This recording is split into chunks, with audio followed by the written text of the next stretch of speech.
Estamos aqui reunidos mais uma vez para estarmos compartilhando a palavra de Deus. Vivemos um contexto de semi-confinamento aqui em Genebra e isso tem gerado muitas dificuldades e entraves no nosso dia a dia. A palavra que eu queria compartilhar com vocês hoje vai na direção de o nosso chamado dentro de um contexto especial como vivemos hoje. O contexto que vivemos hoje tem gerado muitas situações que têm gerado no coração do ser humano dúvidas, incertezas e angústias. E dentro desse contexto de angústias e incertezas, é que nós podemos perceber a necessidade de termos uma igreja que desempenhe um papel que venha transformar a sociedade e dar realmente um fruto, gerar frutos, gerar objetivos claros. Dentro desse contexto que vivemos hoje, é natural as pessoas questionarem a questão da espiritualidade. Quando alguém numa roda de amigos confessa ter uma fé, ter uma espiritualidade, é comum alguns desses amigos torcerem o nariz e acharem que essa pessoa não é tão inteligente. Aliás, muitos acreditam que ser ateu é sinal de inteligência. Mas nesse contexto que vivemos hoje, de angústia, de dificuldades, de semi-confinamento, de incertezas que vivemos hoje, é que nós começamos a compreender a necessidade de nós trabalharmos bem a nossa espiritualidade, trabalharmos bem o nosso desenvolver da fé, a nossa esperança, trabalharmos bem um Deus que atua no meu e no seu dia a dia, dentro do nosso contexto do trabalho, do contexto da escola, do nosso fazer, das nossas tarefas diárias. Existem várias linhas psicológicas hoje que estão discutindo os malefícios, as coisas ruins que estão sendo geradas pelo semi-confinamento, pelo confinamento, as medidas que estão sendo tomadas como medidas de cuidado com o outro, medidas sanitárias. Dentro de todo esse panorama, essas linhas psicológicas têm discutido sobre temas muito difíceis que estão surgindo. A angústia tem sido uma questão presente no dia a dia do ser humano. A ansiedade gerada sobre como será o futuro. Temas mais pesados como o suicídio, que está aumentando. Muitas pessoas não estão aguentando. E o suicídio é uma realidade hoje. Outros temas como a violência doméstica, a polícia mesmo tem reclamado que ela tem sido chamada para enfrentar e trabalhar a questão da violência doméstica no dia a dia por causa do confinamento, por causa do semi-confinamento. O feminicídio tem aumentado, porque é um clima muito pesado para ser vivido dentro de uma casa de 4 paredes. Esses debates têm gerado muita polêmica e, igualmente, a gente pode pensar, acrescentando a esses debates, a esses temas, tem também a questão do que está acontecendo aqui na Europa, o toque de recolher. Alguns países você não pode sair depois das 9 da noite, ou como Portugal, que deu toque de recolher a partir da 1 hora da tarde no sábado. Isso tem gerado angústia no coração das pessoas. Isso tem gerado protestos públicos cada vez maiores. E a atitude da população com relação a essas medidas sanitárias tem parecido mais uma ação de um ditador. Os estadistas estão vivendo um contexto que, de um lado, eles querem ajudar a população, a proteger a saúde da população, mas as medidas que têm sido tomadas a cada dia têm gerado cada vez mais dor e insegurança. E aí nós começamos a entender que cabe, sim, nós entendermos a complexidade do ser humano. O homem, ele é formado de corpo, alma e espírito. Paulo, em 1 Tessalonicenses, capítulo 5, versículo 23, ele diz: E o próprio Deus de paz vos santifique completamente, e o vosso espírito, e alma, e corpo sejam plenamente conservados e irrepreensíveis para a vinda de nosso Senhor Jesus Cristo. Paulo está falando aqui dessa divisão clara. A física, que nós podemos entender que são os 5 sentidos, tato, olfato, paladar, audição, tudo isso está envolvendo a parte física do ser humano. A parte de alma, nós também temos mais 5 aspectos. Nós temos as memórias, nós temos as emoções, nós temos a razão, nós temos a volição, ou seja, os desejos do ser humano, e nós temos o livre-arbítrio. Isso tudo está dentro desse arcabouço chamado alma, psique. E por último, a parte espiritual, que seria a intuição, a comunhão do homem com Deus. Nesse aspecto, a gente começa a entender que não deveria ser um motivo de chacota quando alguém demonstra ter uma espiritualidade. Na verdade, falta amadurecimento para entender, sim, essa complexidade do ser humano.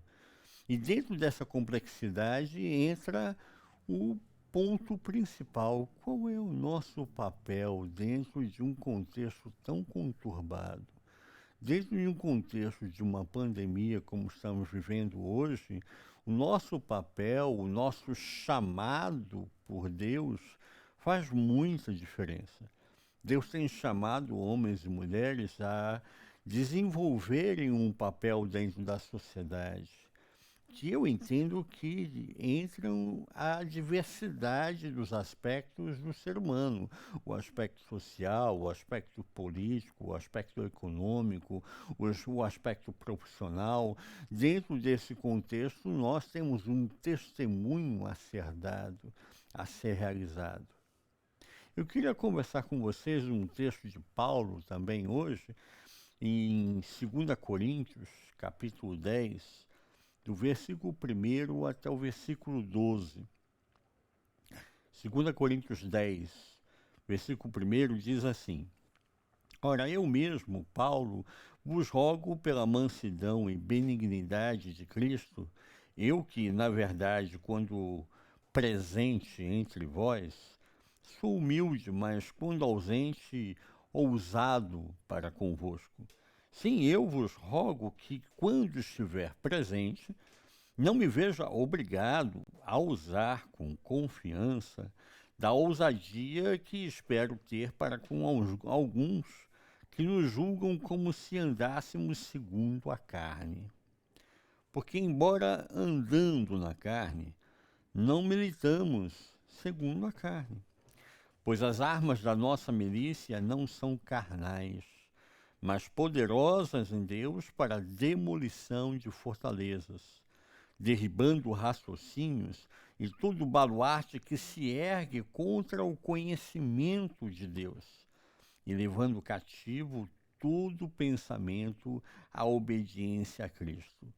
E estando prontos para vingar toda desobediência quando for cumprida a vossa obediência.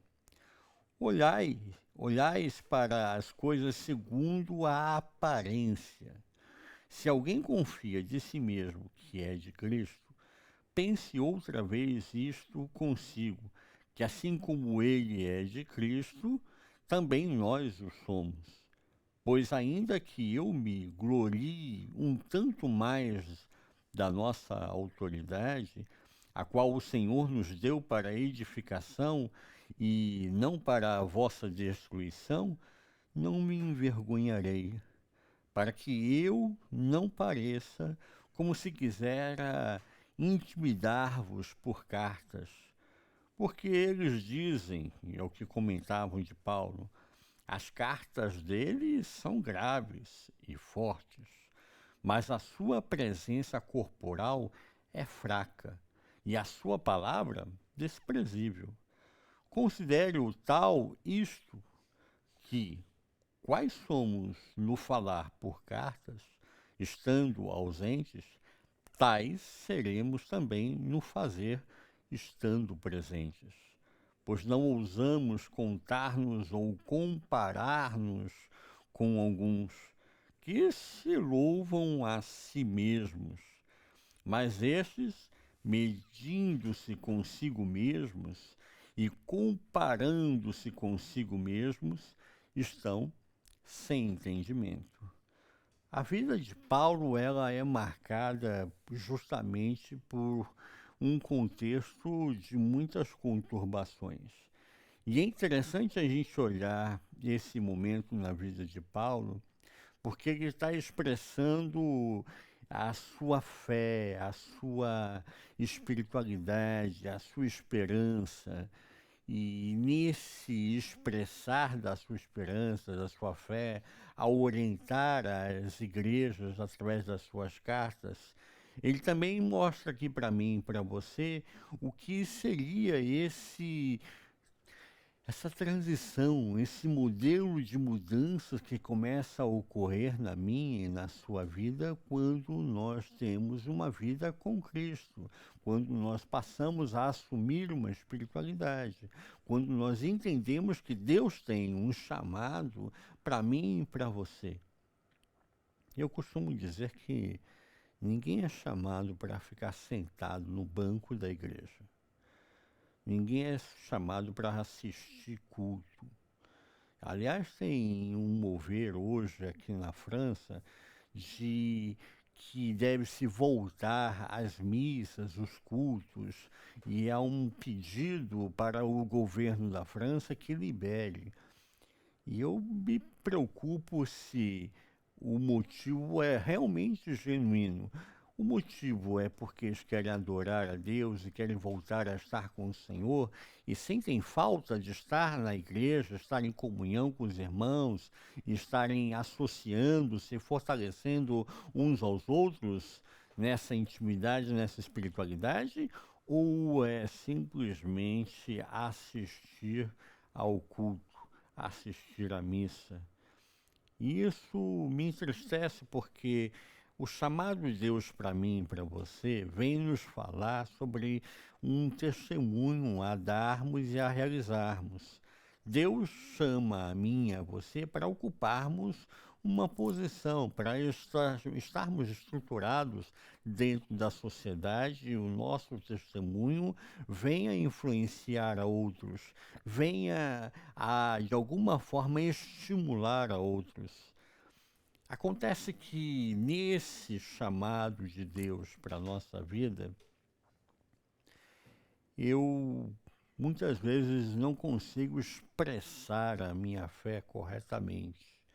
E aqui cabe um grande momento para eu e você, como igreja, estarmos aprendendo a expressar corretamente a nossa fé, aquilo que nós cremos, aquilo que nós temos como valores cristãos, e expressarmos isso para as pessoas do nosso redor, para que elas possam sim se apaixonarem pelo Evangelho, pelas boas novas, por aquilo que Cristo oferece a mim e a você.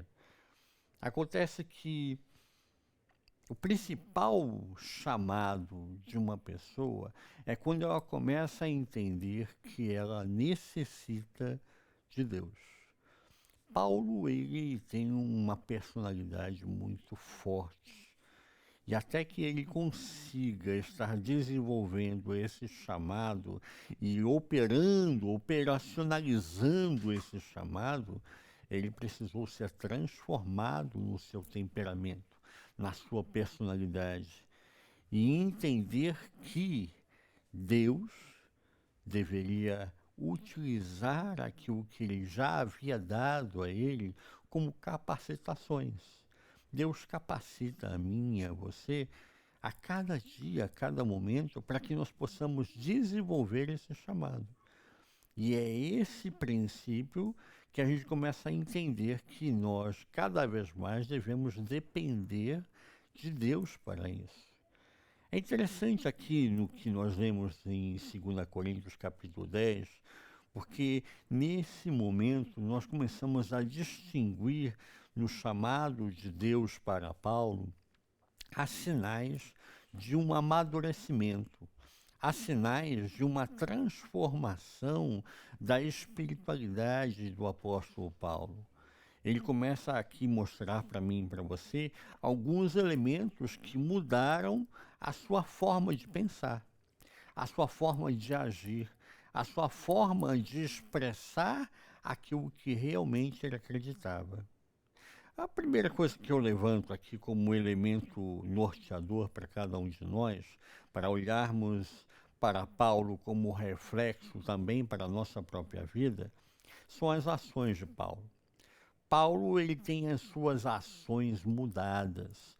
Paulo, ele é uma pessoa que estava acostumado a mandar e as pessoas obedecerem. Paulo tem uma personalidade de mandão. Ele vai até Damasco buscar os cristãos e ele pede cartas ao Sinédrio para ir até Damasco buscar os cristãos e, se eles se recusassem, trazê-los acorrentados. Ou seja, ele não admite ser questionado, não admite haver uma mudança no seu processo de decisão, no seu processo decisório. E quando a gente lê o primeiro versículo do capítulo 10, ele diz: ora, eu mesmo, Paulo, vos rogo pela mansidão e benignidade de Cristo. Paulo mudou muito. Aquele homem mandão, aquele homem que nós poderíamos dizer hoje seria o típico estadista que entende que conduzir, liderar é dar ordens e as pessoas obedecerem. Esse homem foi mudado. Ele agora fala de mansidão, ele agora fala de benignidade em Cristo. E ele diz: eu que, na verdade, quando presente entre vós, sou humilde, mas quando ausente, ousado para convosco. Ele está dizendo aqui que ele não perdeu a sua característica pessoal de ser um homem de ação. Ele é ousado, mas ele tem uma postura, ao estar presente com a comunidade, de humildade. E isso está sendo questionado nesse momento. Por isso Paulo escreve a carta. Essa humildade não pode ser confundida como fragilidade, mas, pelo contrário, essa humildade é produto, é reflexo daquilo que houve no coração de Paulo. Houve uma transformação na sua vida. E por isso ele expressa isso e chamando outros a também viverem essa mesma espiritualidade. Versículo 2, ele diz: sim, eu vos rogo que, quando estiver presente, não me veja obrigado a usar com confiança da ousadia que espero ter para com alguns que nos julgam como se andássemos segundo a carne. Paulo está dizendo: eu não quero ser duro quando estiver presente com vocês. Eu quero mostrar uma postura de mansidão, uma postura de humildade. Eu quero mostrar os frutos desse mover do Espírito Santo quando estiver presente na comunidade. Embora, se tiver que ser mais enérgico, eu serei com alguns que estão questionando, dizendo que eu estou andando na carne. E aí, junto com esse papel das ações, toda a ação ela vem marcada pelas nossas convicções pessoais. E é o segundo ponto que eu levanto nesse texto de 2 Coríntios capítulo 10. No versículo 3 ele diz: porque embora andando na carne, não militamos segundo a carne, pois as armas da nossa milícia não são carnais, mas poderosas em Deus para a demolição de fortalezas. Paulo passou por um processo de transformação muito grande. A espiritualidade de Paulo, ela é marcada por um processo que ele sai de uma visão de farisaica. Paulo, ele está sendo criado para ser o sucessor de Gamaliel. Ele é conduzido para ser um dos maiores rabinos. Ele recebe cartas do próprio Sinédrio, ou seja, é o top do top dentro da religiosidade judaica. E ele agora está aprendendo a ser submisso a um Deus que se declarou a Moisés como eu sou. Ou seja, um Deus dinâmico. Um Deus que diz, eu sou aquilo que eu achar que eu serei. Eu farei aquilo que eu achar que eu tenho que fazer. E vocês têm que entender esse dinamismo dessa espiritualidade. Paulo está aprendendo esse dinamismo dessa espiritualidade, percebendo essas mudanças. Aquela questão de seguir a lei, estar restrito à lei, e agora a submissão e deixar que a graça opere na vida dele e o conduza, mesmo para lugares e situações que ele mesmo não gostaria. E esse é um ponto interessante para nós guardarmos dentro desse processo de pandemia. Existem circunstâncias e situações que nós não queremos, nós não desejamos, não é o nosso objetivo. Mas a graça de Deus vai nos conduzir em meio a esses processos e permear a nossa vida, capacitando a mim e a você para que a gente possa superar esses momentos, essas circunstâncias, essas situações que não são as melhores. Mas junto com essa questão da convicção, ele fala, eu ando na carne, contrariando o que a igreja hoje tem colocado. Você não pode mais andar na carne, meu irmão. Paulo está dizendo aqui, eu ando na carne. Ele diz, embora andando na carne, não militamos segundo a carne. O que Paulo está dizendo aqui é que ele não deixou de raciocinar, não deixou de atuar, ele não deixou de ter as suas próprias características, a sua personalidade, não virou anjo. Ele anda segundo a carne, mas ele não milita mais segundo a carne. O militar segundo a carne aqui, ele diz que vai gerar em mim um processo espiritual ruim. O militar segundo a carne é me distanciar do processo que Deus começou na vida de Paulo.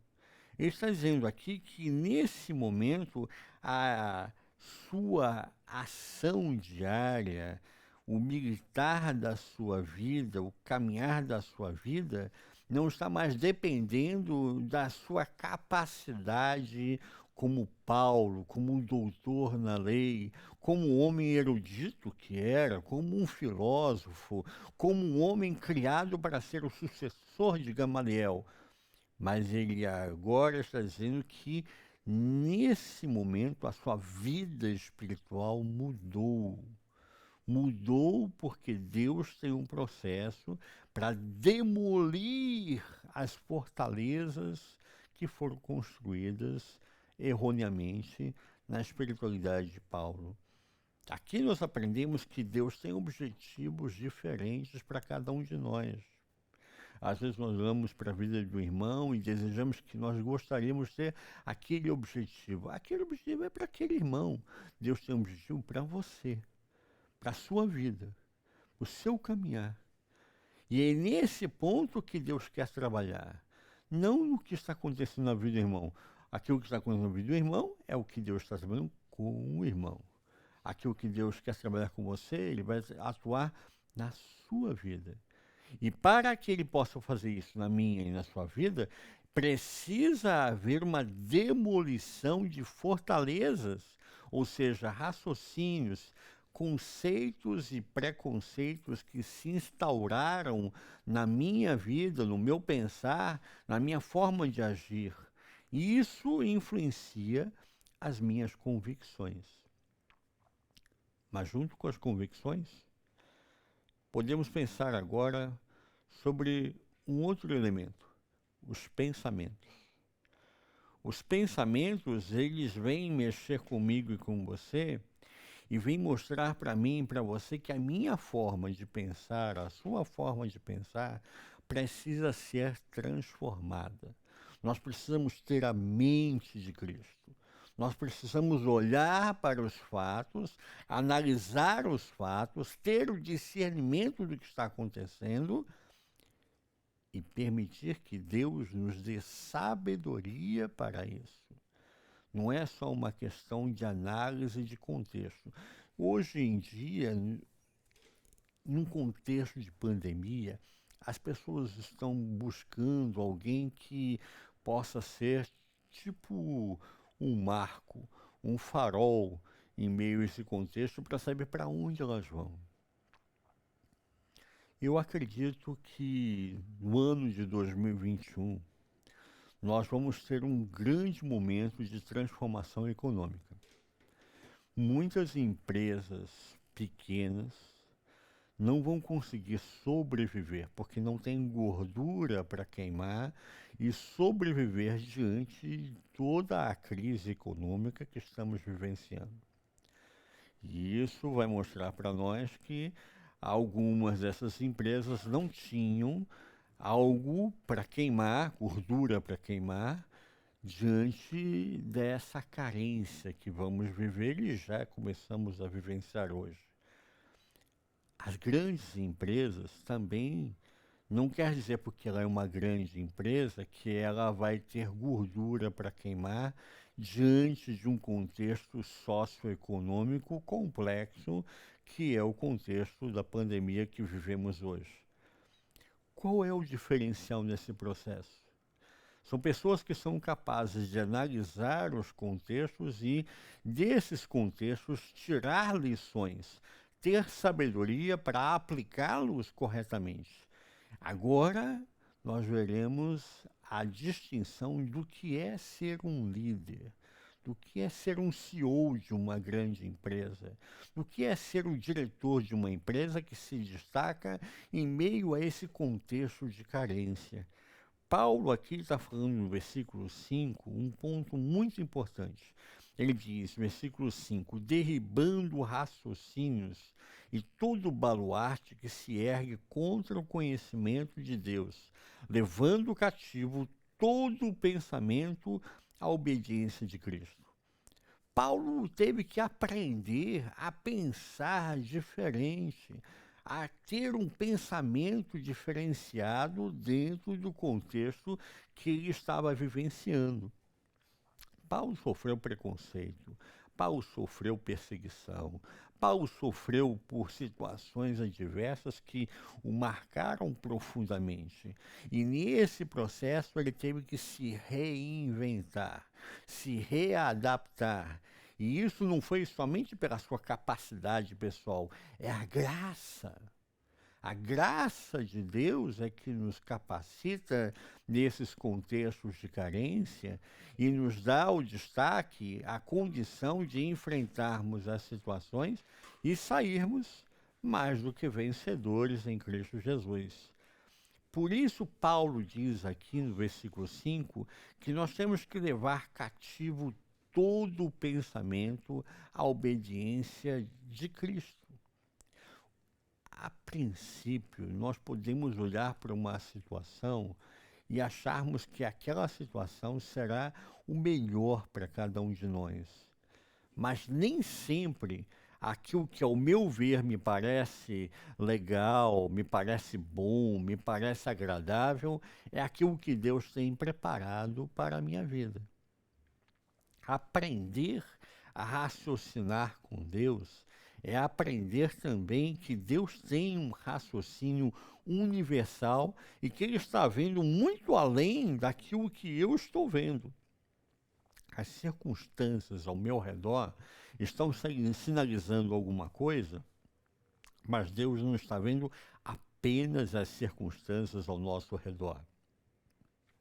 Muitos elementos, muitas situações estão acontecendo, mas estão sendo forjados, projetados, algo que será importante para o futuro. E é isso que Deus está trabalhando conosco. Paulo, quando ele diz aqui, derrubando raciocínios, é parar do pensar no aqui e agora, parar do mesmismo, parar nessa visão medíocre, que é a visão mediana, onde a maioria das pessoas está vivenciando e pensando. Paulo está falando aqui sobre entendermos que Deus tem um conhecimento para mim, para você, para que eu e você, através desse aporte de Deus para a nossa vida, possamos não somente estar dando um bom testemunho no aqui, no agora, no presente, mas a nossa ação tenha frutos para o futuro, possa trazer resultados. E esse é o desejo de todo investidor. Eu imagino que, junto com essa crise econômica que estamos vivenciando e estaremos vivenciando ela cada vez mais agravada, imagino eu, em 2021, existe uma crise? Sim, mas existem pessoas que têm dinheiro e querem bons projetos, querem boas empresas, querem bons ideais para que eles possam investir seu tempo, seu dinheiro, investir sua dedicação. E aí entra o papel do homem e da mulher de Deus, que nesse processo podem fazer toda a diferença. Mas para isso, tem que derrubar raciocínios. Tem que haver uma transformação dos nossos pensamentos. Tem que haver uma mudança na sua forma e na minha forma de ver e pensar as coisas. E por último, então, entramos num ponto-chave que eu queria deixar com vocês. A questão das circunstâncias. Junto com todo esse contexto, nós temos uma tendência terrível de olhar apenas para as circunstâncias. E é isso que Paulo levanta no versículo 7. Ele diz: olhais para as coisas segundo a aparência. As pessoas estão olhando e vendo, vivenciando somente aquilo que a enxerga na aparência. Mas eu e você temos que enxergar além das circunstâncias, além da aparência. E aí entra o processo de Deus para mim e para você. Num contexto de crise, de dores, de ansiedades, de angústias, de medos. As pessoas estão questionando se usa máscara, se não usa máscara, se vai haver Natal, se não vai haver Natal, se vai haver Ano Novo, se não vai haver Ano Novo, como será o futuro a partir de agora. Dentro de todo esse questionamento, cabe a mim e a você, em meio a essas circunstâncias, não agirmos apenas pela aparência, como Paulo está dizendo aqui. Não olharmos para as coisas somente pela aparência. Se alguém confia de si mesmo que é de Cristo, pense outra vez isto consigo, que assim como ele é de Cristo, também nós somos. Deus tem um projeto para a sua igreja. Ele tem um projeto que trabalha a nível individual, personalizado, a minha e a sua vida, mas ele também tem um projeto a nível coletivo, a nível de comunidade, a nível do todo. E esse projeto em que encaixa a igreja como identidade, não de uma denominação, mas de um instrumento de personalizar e trazer claramente qual é a nossa fé, quais são os nossos valores. Não nos deixarmos levar pelo olhar da aparência, olhais para as coisas segundo a aparência. Deus tem coisas para atuar na minha e na sua vida, e a partir dessa experiência é que eu e você podemos vivenciar o que Deus tem preparado para cada um de nós no futuro. Após a sua experiência com Deus a caminho de Damasco, Paulo ficou 8 anos recluso em Tarsis, por isso que é chamado de Saulo de Tarsis. E durante esses 8 anos que ele ficou recluso em Tarsis, ninguém se lembrou dele, ninguém deu valor a ele, ninguém nem percebeu que estava lá. Quando o doutor precisou de um remédio mais acurado, quando aconteceu a necessidade de retrabalhar a fé e a espiritualidade em Antioquia, Barnabé vai até Antioquia, vê a necessidade, vê a carência da cidade, vê o contexto gentílico, não é um contexto judaico, mas um contexto em que precisam de novos padrões, precisamos de mais instrumentais teóricos para atuar como igreja na cidade de Antioquia.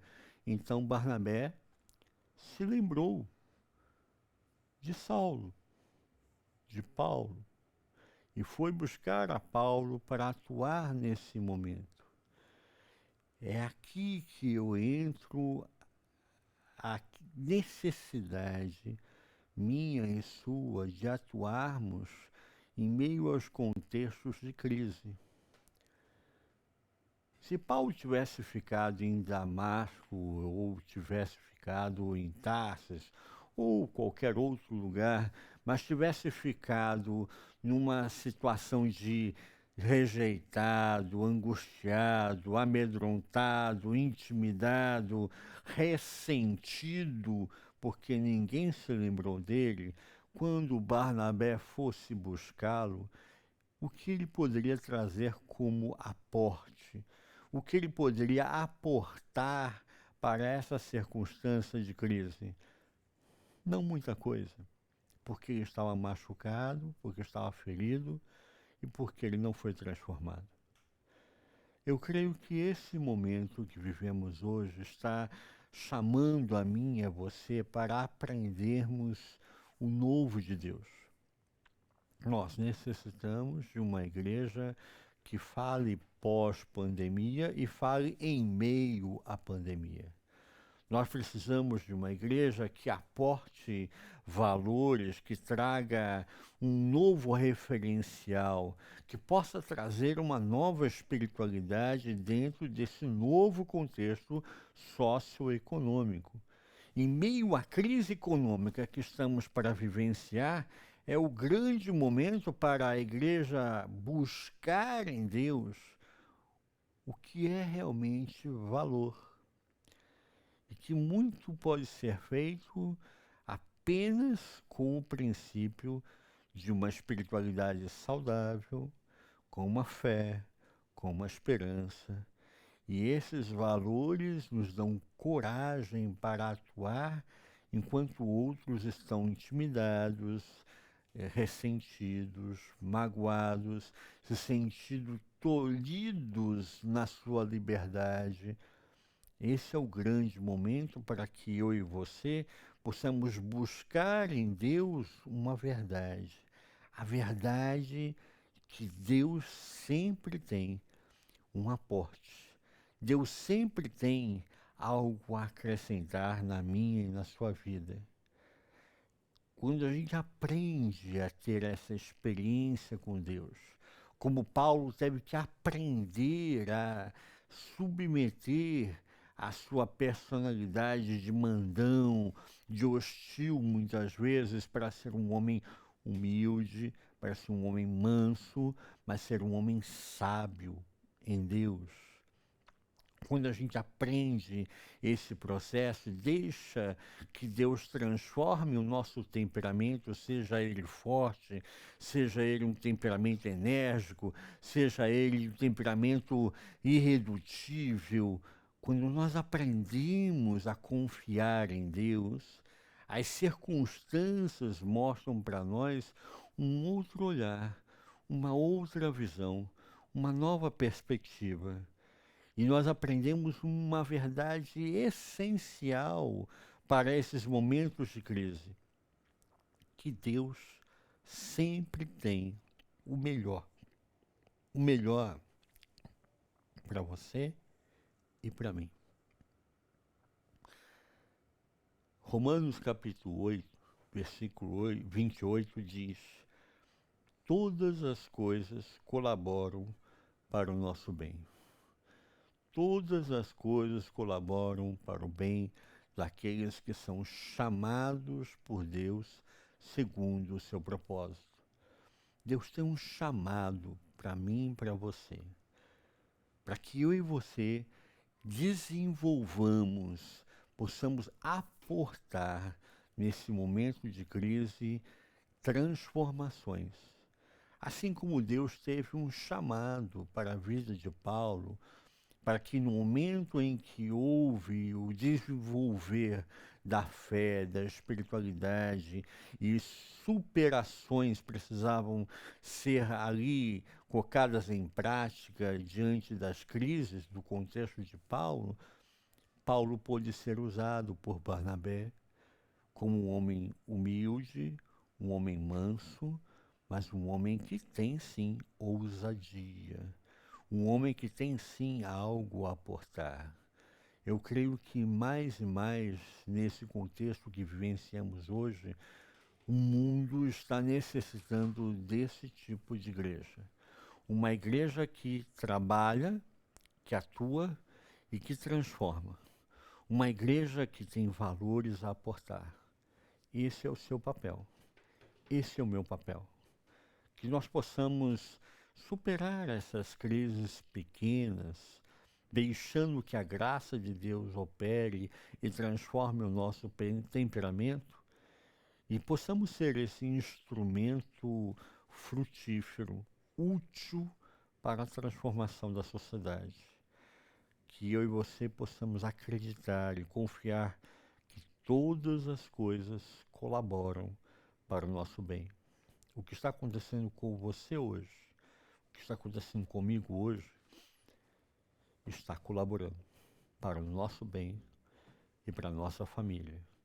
Que Deus possa abençoar a sua vida, possa fortalecer você, que você possa reler esse capítulo da segunda carta a Coríntios, a cidade dos Coríntios, que você possa reler essa nova perspectiva e entender que Deus está chamando, principalmente agora, homens e mulheres com uma espiritualidade renovada, que transforme a crise, transforme a sociedade e possa nortear, aportar valores ao nosso contexto. Que Deus abençoe você, abençoe a sua casa. Eu quero ter um momento de oração com você, para que assim como Deus está trabalhando na minha vida, Ele possa trabalhar na sua também. E nós tenhamos em Cristo Jesus isso que Paulo nos diz. Possamos permitir que os nossos pensamentos, que não são os de Deus, caiam por terra. Sejam derrubados os sofismas, os preconceitos, as fortalezas, as mentiras, os enganos que eu e você recebemos e tenhamos em Deus sabedoria para sermos mais do que vencedores em Cristo Jesus. Feche os seus olhos aonde você estiver, no carro, em casa, no trabalho.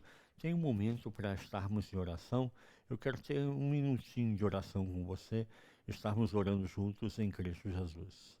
Pai, eu quero te agradecer por essa vida, Pai, por esse teu filho, essa tua filha, que ouve essa mensagem nesse momento e tem sentido no seu coração a necessidade de buscar mais a Ti. Todos nós dependemos de Ti, Senhor. Dependemos diuturnamente da Tua graça. Se não fosse essa graça na nossa vida, não teríamos conseguido superar e chegarmos até aqui.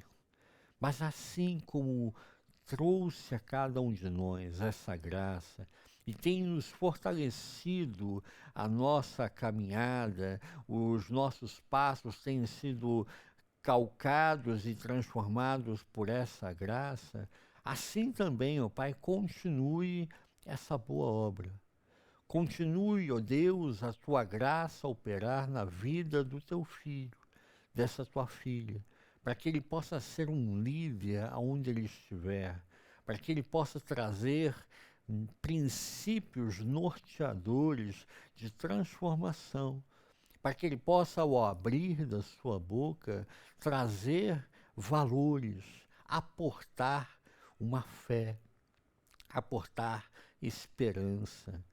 A sua espiritualidade não seja a espiritualidade da religiosidade, da superstição, das mentiras, das fantasias, mas a espiritualidade que se traduz em um testemunho vigoroso, um testemunho com frutos dignos de louvor ao teu nome.